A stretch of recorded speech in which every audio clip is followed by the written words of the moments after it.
할렐루야, 김진홍 목사입니다. 한 주간 은혜 가운데 잘 지내셨습니까? 오늘은 소요리 문답 제42문 십계명의 가장 중요한 그리고 십계명의 기본적인 그 정신, 하나님이 우리를 향하여 가지는 그 마음을 우리들이 알아보도록 하겠습니다. 먼저 하나님 앞에 기도드리도록 합니다. 하나님 은혜를 감사합니다.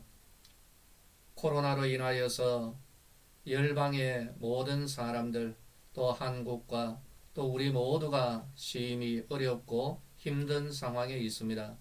오직 하나님만을 바라봅니다.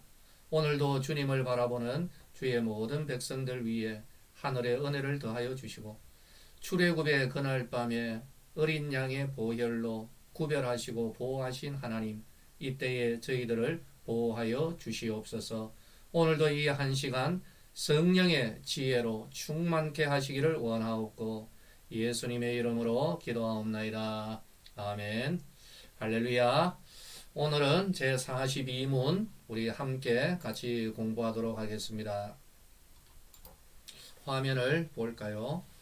제42문 십계명의 대강령이 무엇인가? 답을 함께 읽도록 합니다.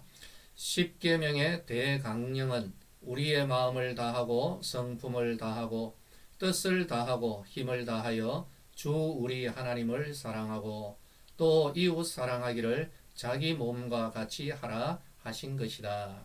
이것이 십계명의 대강령입니다. 마태복음 22장 37절로 40절 예수님께서 하신 말씀인데요. 같이 읽어볼까요? 예수께서 이르시되 내 마음을 다하고 목숨을 다하고 뜻을 다하여 주 너의 하나님을 사랑하라 하셨으니 이것이 크고 첫째 되는 계명이요 둘째도 그와 같으니 내 이웃을 내 자신같이 사랑하라 하셨으니 이 두 계명이 온 율법과 선지자의 강령이니라. 아멘.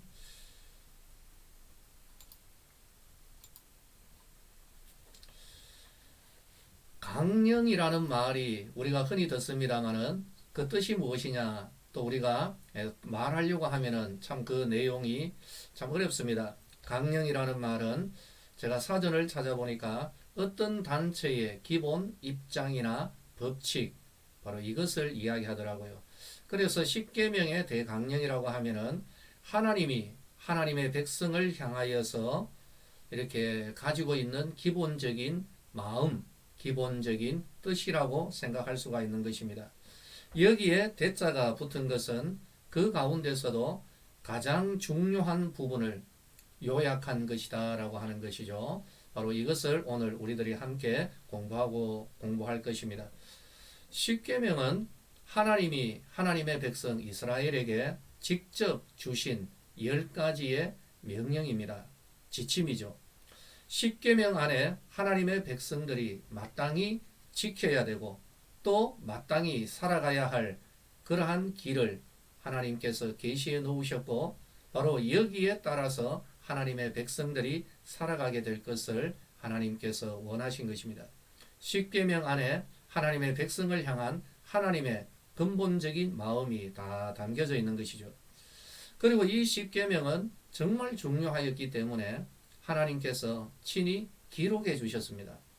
모든 대부분 나머지 성경은 하나님께서 말씀해 주신 것이죠.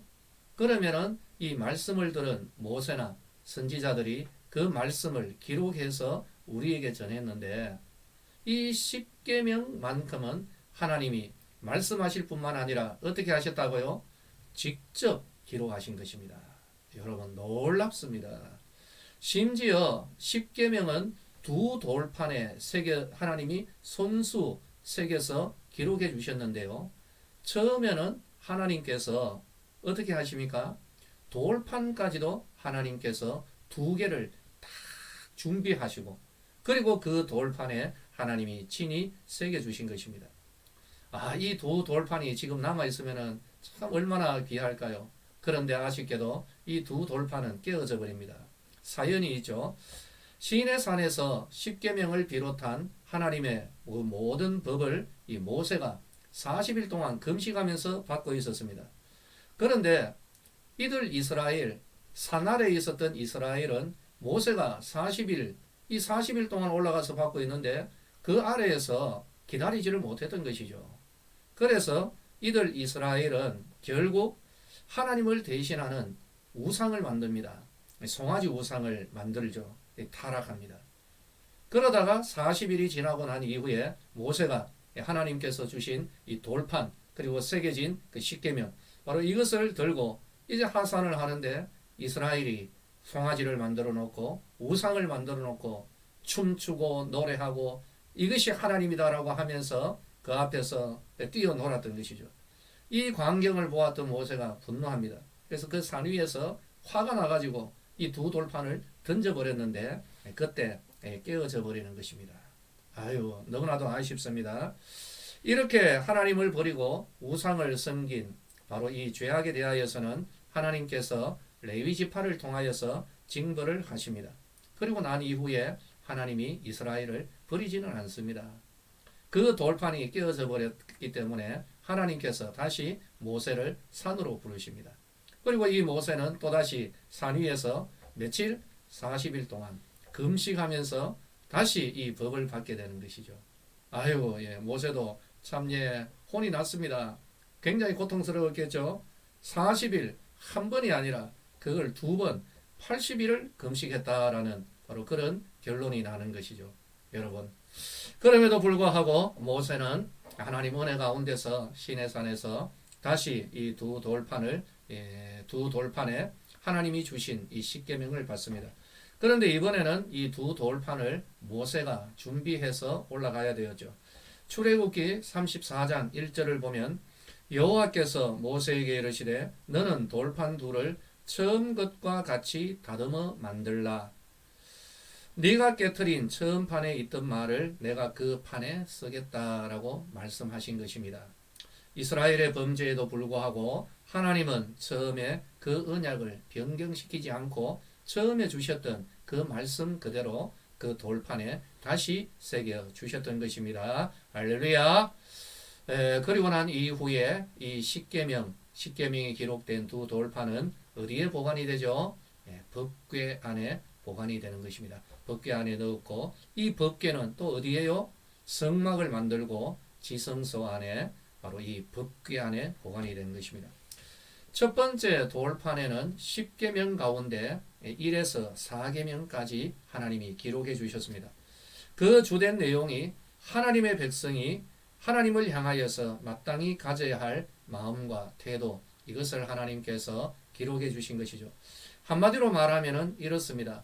마음을 다하고 성품을 다하고 힘을 다하고 뜻을 다하여서 하나님을 사랑하라. 할렐루야. 여러분, 바로 이것이었던 것이죠. 한 번 더 요약하면은 성도들이 하나님을 어떻게 믿으며 섬기며 살아야 할 것을 말씀하셨는데 바로 그것은 바로 하나님을 향한 사랑이라라는 바로 그것을 하나님께서 강조하고 있는 것입니다. 두 번째 돌판에는 이제 제5계명에서 10계명까지 6가지 계명을 하나님께서 새겨 주십니다. 이건 역시 한마디로 요약하면은 우리의 이웃을 내 몸과 같이 사랑하라라는 것입니다. 그러므로 10계명을 크게 두 가지로 나누면은 하나는 한 돌판에는 하나님을 향한 것, 그리고 또 다른 한 돌판에는 사람이 사람을 향하여서 이웃을 향한 바로 그러한 계명인 것이죠. 그런데 이 10계명을 하나로 그 정신을 하나로 우리들이 끄집어낸다면 하나로 이야기한다면은 그 근본은 무엇일까요? 사랑이라는 겁니다. 하나님을 사랑하고 내 이웃을 사랑하라. 그렇기 때문에 10계명의 중심은 무엇이라고요? 사랑인 것입니다. 이 사랑은 하나님을 향한 사랑, 그리고 우리 이웃을 향한 바로 이 사랑, 이것이 바로 10계명의 기본적 근본적 정신이요 우리를 향한 하나님의 마음인 줄로 믿으시기를 바랍니다. 할렐루야. 그러면 하나님이 누구이실까요? 하나님은 어떤 분이신가? 이걸 잘 알아야 됩니다. 10계명을 주시면서 하나님께서 자신을 소개한 내용이 있습니다. 출애굽기 20장 1절 2절 하나님이 이 모든 말씀으로 말씀하여 이르시되 나는 너를 애굽 땅 종되었던 집에서 인도하여 낸 내 하나님 여호와니라. 하나님이 이스라엘에게 자신을 어떻게 소개했습니까? 너희들이 애굽 땅에서 종되어 있을 때 바로 거기에서 너희를 인도하여 낸, 즉 구원하여 낸 네 하나님 여호와다. 이렇게 소개하고 있는 것이죠. 바로 이것을 이야기하는데 우리는 다음 주에 이 내용에 대하여서 계속 공부하게 될 것입니다. 그러면 우리의 이웃이 누구일까요? 여러분, 우리의 이웃에 대하여서 좀 장벽이라든지 또 다른 나름대로의 선입견, 이걸 좀 철폐해야 될 것입니다. 예수님께서 제자들을 통하여 보여주셨던 이웃은 어떤 이웃입니까? 유대인이나 헬라인이나 종이나 자유자나 이런 것 다 가리지 않고 차별함이 없는 바로 우리들 주변, 바로 그 모든 사람들이 우리의 이웃이 되는 것입니다. 나의 이웃을 찾기보다도 바로 누구의 이웃, 어려움을 당한 하나님의 은혜가 필요한 그들에게 우리가 이웃이 되어줘야 할 줄로 믿으시기를 바랍니다. 10계명은 하나님의 백성이 하나님의 백성답게 살아가도록 하나님께서 친히 주신 명령이다라는 것을 우리 성도님들 꼭 명심하시기를 바랍니다. 할렐루야. 자, 이제 우리 배운 내용들을 한번 같이 보도록 할까요?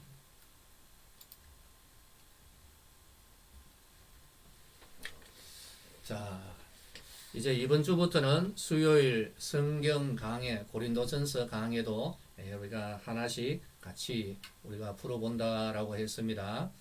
고린도전서와 관련이 없는 내용은 무엇일까요? 1번, 소스덴에도 문안 인사를 하였다. 2번, 바울 서신이다. 3번, 아굴라 부부도 고린도에서 복음을 전하였다. 4번, 바울이 감옥에서 쓴 성경이다. 쉽죠? 예. 2번입니다. 바울이 사도로 부르심을 받은 이유는 하나님께서 바울을 사도로 부르셨는데 바울이 사도로 부르심 받은 이유가 있습니다. 1번 하나님의 뜻이다. 2번 바울이 원하였다. 3번 교회에서 제비 뽑아서 선출하였다. 4번 선교의 큰 열매로 말미암아 교회에서 임명하였다. 여러분 아시죠? 바울이 사도로 부르심을 받은 이유 고린도전서 1장을 읽으면 바로 나옵니다. 3번 율법에 해당되지 않는 것은 지난주에 우리가 배웠습니다. 이 율법에 해당되지 않는 것, 율법을 나눈다면 크게 세 가지라고 했는데요. 자, 거기에 해당되지 않는 것입니다. 1번 시민법, 2번 국방법, 3번 의식법, 4번 도덕법. 율법에 해당되지 않는 것입니다. 마지막으로 오늘 배운 내용입니다. 10계명에 대한 설명 중 틀린 것은 1번 하나님이 친히 새겨서 주신 것이다. 2번 두 돌판에 기록되었다. 3번 심판이 핵심적 내용이다. 4번 모세가 시내산에서 받은 10가지 계명이다. 아유, 굉장히 쉽죠? 우리 성도님들 실력이 보통 아니셔서 이 네 문제. 자, 이제 오늘부터는요, 저에게 이 답을 보내지 말고 김성훈 집사, 여러분 화면 보시죠? 010-4758-4804 번호도 참 좋습니다. 김성훈 집사에게로 보내주시기를 바라겠습니다. 할렐루야.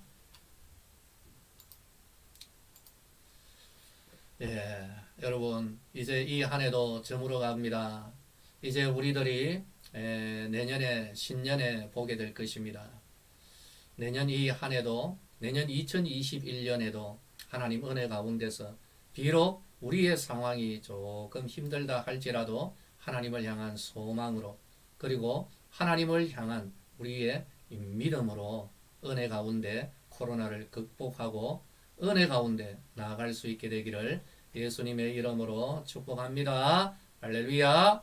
다음 주 2021년 신년 주일에 우리 성도님들 다시 만나도록 하겠습니다. 사랑하고 축복합니다.